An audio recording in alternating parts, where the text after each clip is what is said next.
Okay, can everyone hear me? So I'm going to give an update today on status from the FIRE collaboration on recent results from our Milky Way mass suite of simulations. And here you're just seeing a nice visualization of the last roughly 1 billion years of evolution of one of our Milky Way mass systems. And so I'll give a brief overview, although there's several more talks at this meeting that will touch on various aspects of these Milky Way simulations. So right after me, Sarah Lobin, who's a Hubble Fellow and Chancellor Fellow with me at Davis, will talk in more detail about the stellar disks of in these simulations. A little bit later, tomorrow, I think Shay Garrison-Kimmel will talk about the satellite populations of both the isolated Milky Way simulations and his new local group-like pairs. Later in the week, Anna Yu is going to talk about the stellar halos, and I think on the final day, Cameron Hummels is going to give some updates on the CGM properties of these simulations. So brief outline, I'm going to give a quick reminder of our FIRE model, in particular a reminder of our updates in the FIRE 2 version of our model. I'll talk, the main thrust of my talk will be about the early formation histories of our Milky Way mass systems. At the very end, I'll give a quick advertisement for our new synthetic Gaia-like catalogs from these simulations. So we're using the new FIRE 2 model. One of the biggest updates from FIRE 1 is a switch over in a hydrodynamics method. So now we're using Gizmo, in particular the very nice hydrodynamic scheme that Phil Hopkins developed, the new mesh-free finite mass hydrodynamics, although in principle it can also support magnetohydrodynamics method. This is a very nice new method that's quasi-Lagrangian in nature, so it moves with the flow, no imposed geometry. In particular, it has machine accuracy, conservation of mass, momentum, angular momentum, and energy. Just a very nice job of capturing shocks and fluid instabilities. And I want to emphasize that the Gizmo code in almost all aspects that are also FIRE-related are now publicly available. You can download them from Bitbucket and use various aspects of them if you'd like. So briefly, our model for gas and star formation in these simulations. So our goal is, as much as we can at least, try to model dense multi-phase interstellar medium gas in a cosmological setting. So at least for the Milky Way mass simulations I'll show you right now, this means mass resolution of about 7,000 solar masses. Gas resolution adapts all the way down to 1 parsec. In stars, it's a few parsecs, and dark matter is 40 parsecs. And star formation happens only in self-gravitating molecular clouds, relatively high density thresholds, at least for cosmological simulations, of 1,000 particles per cc. And then finally, I'll just say briefly about our model for stellar feedback. But if you'd like to see every single aspect of our model, we crammed it in the 66-page methods paper. I invite you all to read it as you're going to bed tonight. It'll definitely put you to sleep. So briefly, we're modeling supernova. That's both core collapse and delayed type 1a supernova. These are explicitly resolved in time, so only a single supernova event happens at each time step, and we're careful to inject the appropriate amounts of momentum versus thermal energy, depending on where our resolution scale allows us to resolve in terms of the blast wave after the remnants occur. We're also modeling stellar radiation, so that includes radiation pressure, that includes photoionization heating to drive H2 regions, and that includes photoelectric heating off of dust. And then finally, stellar winds, generally dominated by the massive O and B stars, although also the more delayed AGB stars. So it's a very brief overview of the FIRE model. I'm happy to talk with anyone more offline about that. Quick update on the status of our Milky Way mass simulation suite. So right now we've finished at sort of the resolution scale I just described to you, 8 individual isolated Milky Way mass, but still cosmological systems. They're part of what we're calling the Latte suite. And then also Shay will describe later his new Elvis suite. So far we finished 2 local group-like pairs, so that's a total of 4 halos. And here's just a rogues gallery of the central disks that form across this current suite of Milky Way mass simulations. All right, so now on to the topic of my talk today, the formation of our Milky Way-like systems. So 2 questions I'd like to sort of guide my talk in terms of thinking about how galaxies like the Milky Way, or in general L-star galaxies in the local universe, formed. So one question that's interesting to ask is, when did the Milky Way or any similar mass L-star progenitor form? Of course, formation, we all mean different things, but when does it even make sense to start talking about a main progenitor as opposed to just a sea of dwarf galaxies that's going to form a Milky Way? And the flip side to that question is, what were the building blocks, especially at very early cosmic times, that will form a galaxy like our Milky Way? And so in terms of addressing these questions, this is something a new student of mine, Isaiah Stani-Stevian, a graduate student at UC Davis, is pursuing in a paper that he's working on right now. Will be out in the next few months. Here's him with our group's post dog. So let me just show you a movie of the formation of one of our Milky Way mass systems. On the left, you can see a mock starlight image. On the right, you can see the distribution of gas. And I want you to look in particular what's going on at these very early formation times. There's a bunch of dwarf galaxies that are forming that are eventually going to merge together to form what will eventually become a Milky Way-like system, so a Milky Way-like central galaxy with a Milky Way-like population of satellite dwarf galaxies around it.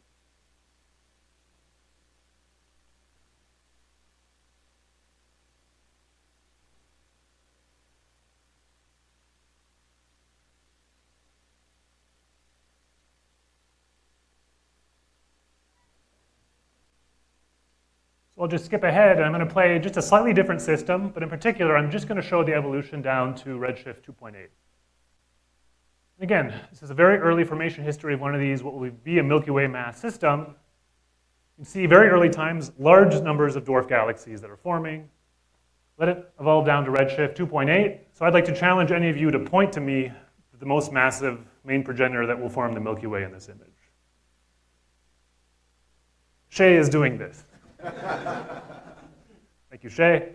Right? So I think that's part of my point, is I think before a certain redshift, it doesn't even make sense to really think about a Milky Way progenitor as opposed to just a bunch of dwarf galaxies that are going to merge together, right? But that really informs the way we're thinking, in particular for the Milky Way and nearby galaxies we can observe with resolved stellar populations, how to think about old stellar populations we observe, where they came from, and what they're telling us about the Milky Way.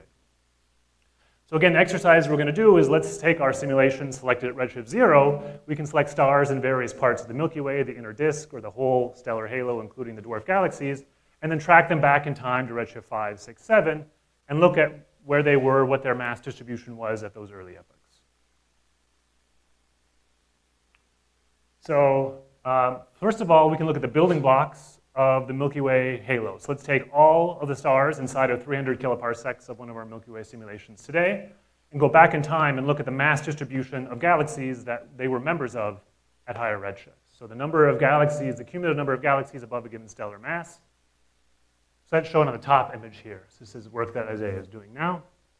And so you can see at redshift 0, that's this blue line here, right? So there's roughly about a dozen galaxies above stellar mass of 10 to the 5. Again, that's broadly consistent with what we observe around the Milky Way. But note as we go back in time, the dramatic increase in the faint galaxy populations tends to peak around redshift 6 or 7.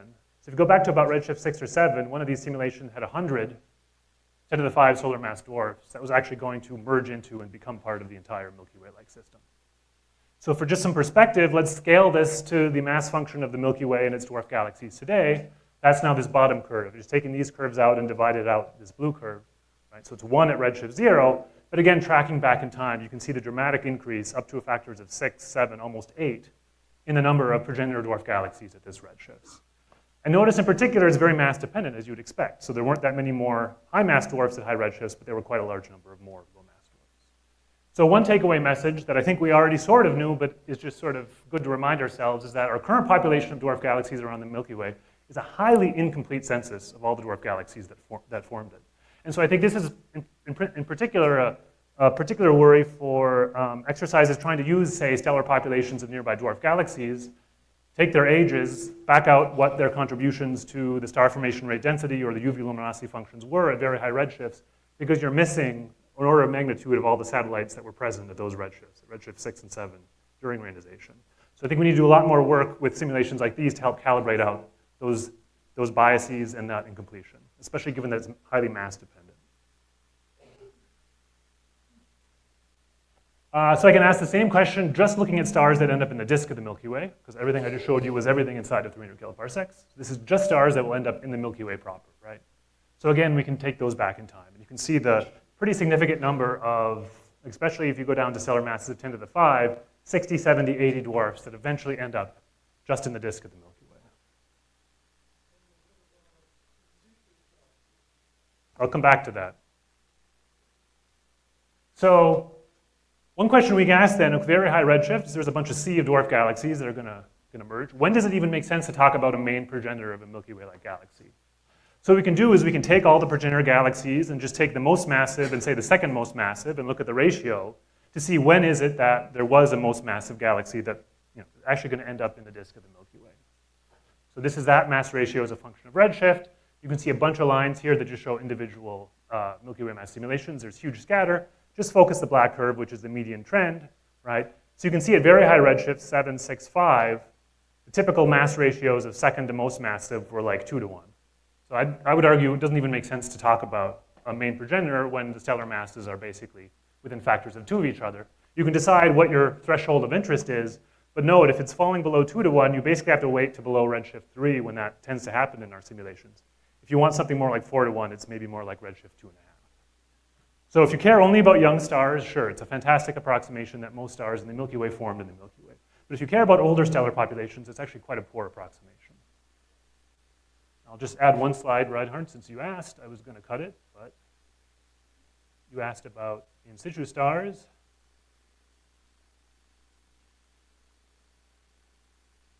So we can also plot the in situ fraction. So at each redshift, the fraction of stars that formed in the main galaxy, the most massive progenitor, versus any other galaxy, right? So this is the in situ fraction.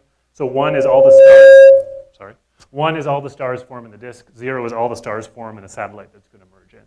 And here's the general trends we see. This is the median across our sample. It's a bit noisy because things merge. There's bursty star formation histories. But just notice the overall trend here. Again, our Milky Way progenitors don't tend to cross above 50% in situ fractions, at least consistently, again, until you get past redshifts about 3. Before 3, most stars form out of the main progenitor. Are there trends with diskiness? If you select the most disky galaxy to 0? We haven't looked at that yet, but that's an excellent question. All right, so switching gears a little bit, so these results have some interesting implications then directly to people who want to use old stellar populations of the Milky Way to understand the very early formation history of our Milky Way. This is a paper that Karim El-Badri, who's a great grad student at UC Berkeley, had. We put out in the last few months, basically asking where are the most ancient stars in the Milky Way, at least the perspective from our simulations. I'll just add there was also a nice paper last year from Starkenberg et al. Looking at this in the Apostle simulations, and I think coming to fairly similar conclusions. So again, when we think about how galaxies grow, right, so the standard picture is, if we think about analogous to how halos grow, the inner regions of halos grow over time, the inner regions of galaxies grow over time. So if I want to ask where are the oldest stars in the galaxy today, of course, since galaxies grow inside out, if I want to look for the oldest stars, naturally I should look in the inner regions of a galaxy, right? Right? Well, let's take a look at this. So Karim made a mock ATOF projection from near the solar circle, looking into one of our Milky Way mass simulations. This just shows the overall stellar density of all stars. So low stellar density out in the halo, high stellar density in the disk and in the inner bulge region. So let's just define, for the purpose of this talk, old stars are those that form before redshift 5. Okay, that's a definitional choice. So here is the spatial distribution if you look at only old stars in our simulation. Right? You can see a big morphological difference, much less concentrated compared to all stars. And in particular, this bottom panel shows that ratio, the ratio of old stars to all stars. And notice that the inner region, the bulge, is actually the worst place to look, if what you want to maximize is the fraction of stars that are old.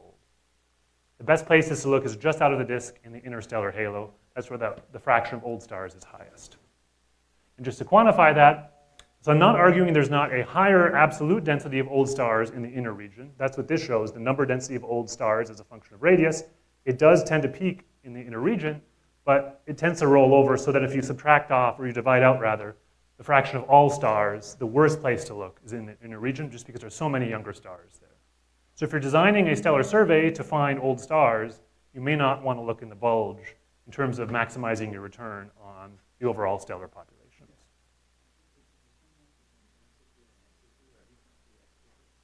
I'll come back to that in just a moment. So why are the oldest stars less centrally concentrated? There are basically 2 reasons, one of which I've already sort of articulated. Most old stars simply form ex situ. They did not form in even the most massive progenitor of the Milky Way. There's a second and more subtle dynamical trend that we've actually already heard about when it comes to core formation, which is that, at least in our simulations, star formation histories tend to be bursty. That tends to drive strong potential fluctuations. And so even those stars that did form in the main progenitor tend to get heated over time, so their orbits take them to larger apocenters, and they tend to be, in a time average sense, located at larger distances. So just to emphasize this further, again, most old stars form ex situ. So again, here's the distribution of old stars at redshift 0 in one of our simulations. Let's even take just the ones inside of 10 kiloparsecs, look at them back at redshift 5.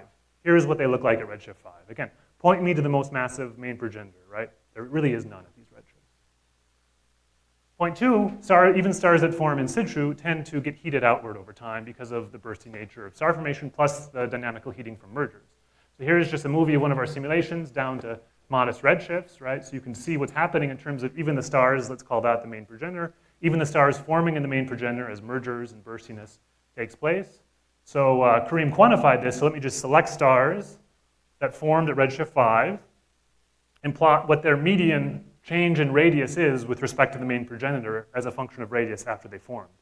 And this just shows examples from 3 of our simulations. And you can see in all cases, stars that formed at redshift 5 were systematically heated to larger radii over time. It's not a subtle trend. It's 2, 3, 4, 5, 6 kiloparsecs by the time you get down to redshift 0. They basically get heated into what we would probably call the interstellar halo. But they're not in the central bulge anymore. All right, so the last part of my talk, I just want to get a quick advertisement for one of our latest releases, creating synthetic Gaia catalogs from the Latte simulations. So we're in quite an interesting era now where we have now the second data release from Gaia that's providing not just astrometric positions, but also proper motions, and for some of them line of sight velocities to get 5 or 6 dimensional phase space distributions for hundreds of millions up to billions of stars in the Milky Way. So it's an amazing data set. But in my view, one of the big challenges, do we have the theoretical tools to really be able to test our dynamical models, our formation history models for a galaxy like the Milky Way with such exquisite data? And so one of our goals has been to take our fire simulations and make proper Gaia-like mocks from them. So that's what we've done now. This is an image from a mock simulation, just giving you some qualitative sense of the realism of these simulations. So we put out our methods paper just last month at the end of June. This was work led by Robin Sanderson. I really want to give her credit for leading this effort. So we took 3 of our Latte simulation snapshots at redshift 0, and from each of them we sampled 3 points along the solar circle to create a total of 9 Gaia-like synthetic surveys. And these are all publicly available. That includes all of the information in the redshift 0 snapshots from 3 of our Latte simulations. You can download those, do whatever you want to them, even if you don't care about Gaia. And it includes 9 synthetic Gaia-like surveys. And we've uploaded them to YT Hub. So this is the new hub that Matt Turk has developed. It's really great. And so you can go to ananke.hub.yt and download all of this data and use it. And just to give you some sense of what into this, so Robin really has led this to develop of a new framework. We've named the Ananke framework for generating synthetic Gaia DR2-like surveys from our simulations, but eventually we're going to try to make it usable for anyone running any cosmological baryonic simulations. So starting with the simulation, which gives you a population of star particles, you sample the star particles into individual stars, sampling the IMF plus the evolved tracks. You also sample the full 6-dimensional phase space distribution, so you're putting as much information in phase space as your simulation gives you.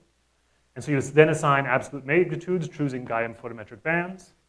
That creates a mock star catalog, and then in order to make a mock survey, you choose a viewpoint, and again, 3 viewpoints per simulation, chosen along the solar circle. We're using the gas metallicity distribution to calculate self-consistent dust extinction in each simulation. And that will give us apparent magnitudes, and then we release the public catalogs, both raw catalogs with no errors and involving Gaia's baseline error model. So you can choose which one you want to use. So again, these are all publicly available. If they're of interest to you, please download them. Come talk to me if you're interested in what's in them, how to use them. We've created Python notebook tutorials, which make them very easy to get up and running if you're interested. So that's the end of my talk. I just want to say, give some sense of some of the updates from our Milky Way mass simulations. You hear a bunch more talks at the rest of the meeting. I think one of the interesting things we can do now with these simulations is trace back stellar populations back in time, back to some of the first stellar populations that were forming just after and during the epoch of ionization. And the few interesting takeaways is that many dwarf galaxies built in Milky Way, of order 100, 10 to the 5 solar mass dwarf galaxies, went into forming our Milky Way system. And therefore, the redshift 0 population is really a highly incomplete census of all the dwarfs that formed us. And that ex situ star formation tends to dominate, at least at redshifts greater than above redshift 3. After redshift 3, most stars actually form in the Milky Way, but before redshift 3, most of them form elsewhere. And I don't even think it makes sense to talk about a main progenitor either. And that allows us to look at interesting things as far as what the present day positions and kinematics of old stars in the Milky Way is. And we've created fully publicly available mock Gaia surveys plus redshift 0 simulation snapshots that anyone is free to use. Thank you.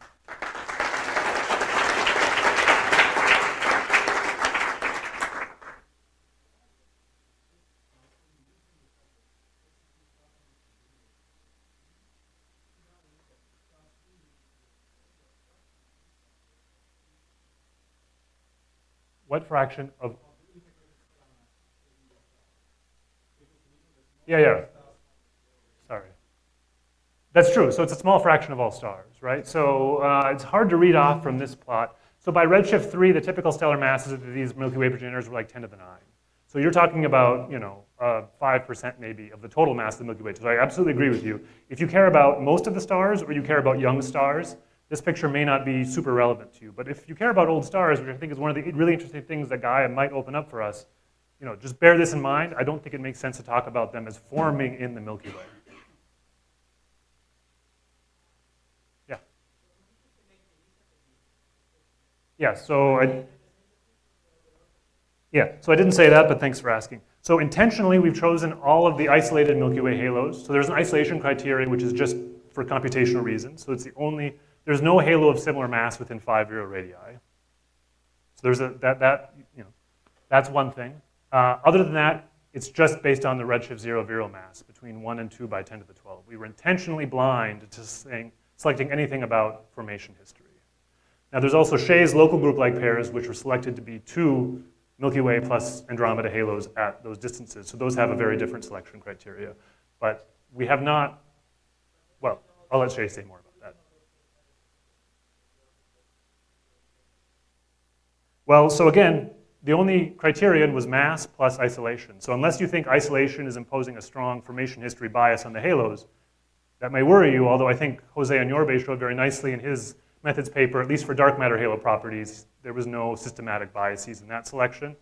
Maybe there's more subtle effects in the baryons. We have not yet explored that in detail.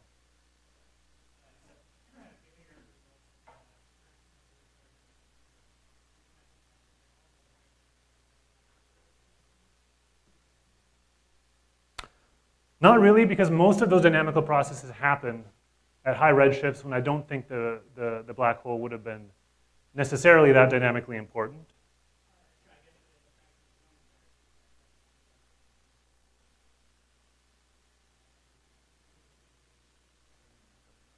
That's true, although, that's right. So if that regulates the late time star formation rate, that could be an effect. But again, at redshifts 3 or so, these progenitors would typically have stellar mass 10 to the 9. So even if the Milky Ways, form 2 times fewer stars at redshifts, 0, that wouldn't qualitatively bias these, but absolutely it would affect the exact relative amounts of old versus young stars. Absolutely.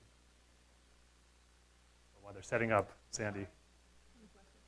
So is it possible to see these companions around actual galaxies if they existed? And have you taken the time to go look at real galaxy images to see if they look multiple this way? I guess that's a redshift dependent statement, right? So we can do that pretty well out to redshift 1, 2 maybe, depending how far down the mass function you want to go. No, we haven't, I have not personally done the careful exercise of looking at faint companions at high redshifts. I think one thing that at least our simulations could provide is at least some baseline for what magnitude you'd have to go to survey down to some stellar mass limit. So I think that would be a useful exercise for us to, in dialogue with the observers, is what would we need to do to test how clustered these early dwarf populations are? That would be great.